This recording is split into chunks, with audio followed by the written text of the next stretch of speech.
benci sama kamu. Lewat judulnya saja sudah cukup mencerminkan kalau film ini menawarkan sebuah suguhan sinema yang problematik, khususnya dari segi cerita. Film ini seolah pesimis dengan ceritanya sendiri.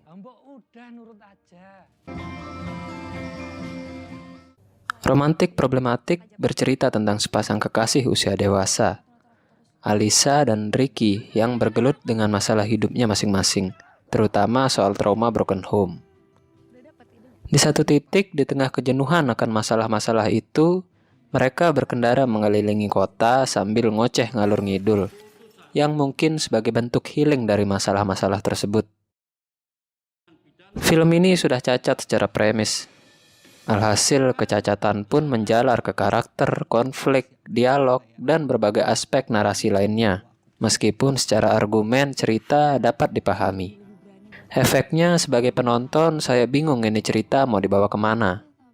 Sebagai film yang masuk dalam ranah kategori genre body love, dua karakter dominan di film ini gagal membuat saya empati. Saya sendiri bingung dengan tujuan eksternal karakter yang seharusnya berfungsi menggerakkan cerita. Cerita malah bergerak ke sana kemari tak tentu arah. Awalnya protagonis yang labil, sok nakal, cringe, dan sok jutek ini punya tujuan A dan halangan B. Tapi kemudian berpindah ke tujuan C dan halangan Z. Dan sepanjang film ia berceloteh soal O. Dialog-dialog yang overeksposisi dan secara berani mendobrak aturan tak tertulis dalam penggarapan dialog karakter berhasil membuat saya ngantuk.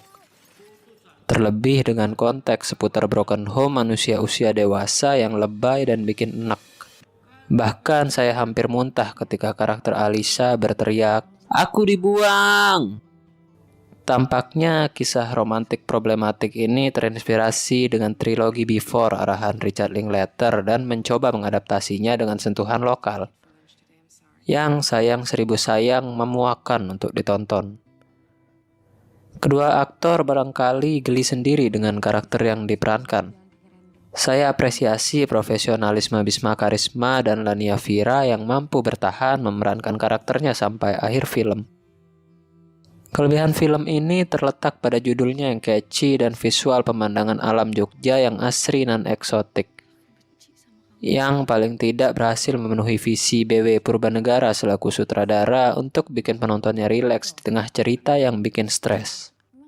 Kalau kalian masih penasaran dengan romantik problematik, saya sarankan untuk menontonnya lengkap dengan kresek hitam di sekitar kalian yang mudah untuk dijangkau, sekadar untuk jaga-jaga kalau rasa mual mulai menyerang. Terima kasih, selamat menyaksikan.